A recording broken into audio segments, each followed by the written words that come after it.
Ron here again, and today we're going to talk about what is EDTA chelation.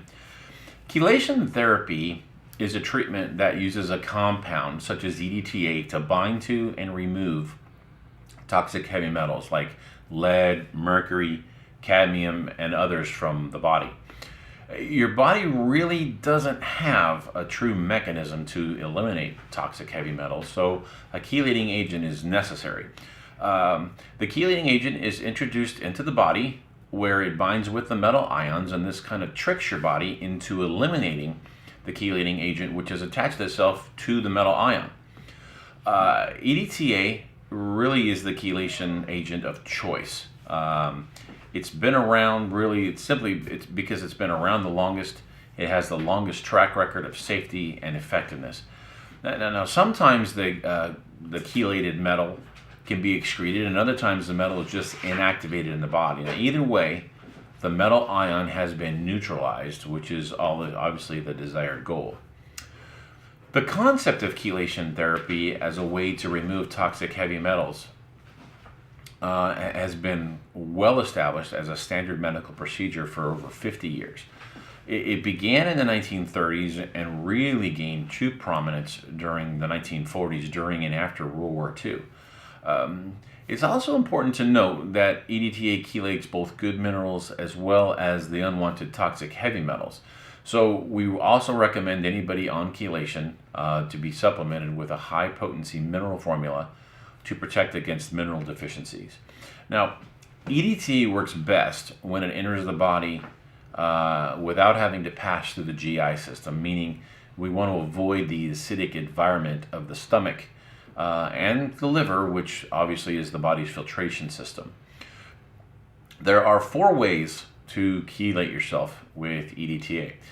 The first method is the most expensive. It's intravenous or IV. Now, because IV chelation goes directly into the bloodstream, it's extremely effective. However, IV is an invasive treatment, meaning that it's injected directly into the body by a needle, and it's mandatory this be done under the supervision of a physician. And it's also very time consuming. The second method of chelation is suppository form. Now, you can get a high dose of EDTA absorbed directly into the body without the requirement of a physician using the suppository. The issue with suppositories as well, let's just say most people just don't want to do it. It's very convenient, it's effective, it's respective to the IV, and the cost is much less. But it can be a little messy, if you know what I mean. The third option, which is rapidly becoming the method of choice, is topical. Now, topical EDTA is absorbed through the skin, it bypasses the GI tract, and it goes right to work. Topical EDTA is easy to use. The dosage is low enough that it can be used safely every day, or even twice a day. It's also very family friendly.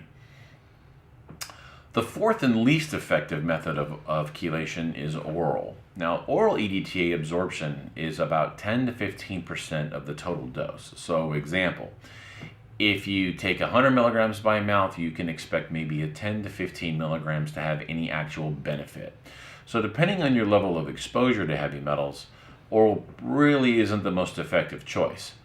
Now, while oral is convenient, the bang for the buck is very low, and we really don't recommend that it be used except in conjunction with either a suppository or a topical.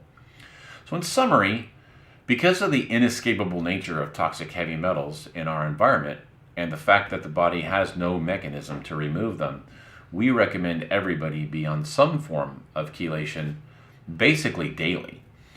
Without chelating yourself, toxic heavy metals will only accumulate further, which has the potential to have serious negative health consequences down the road. So whether you use a topical or suppository, you're doing something positive for yourself.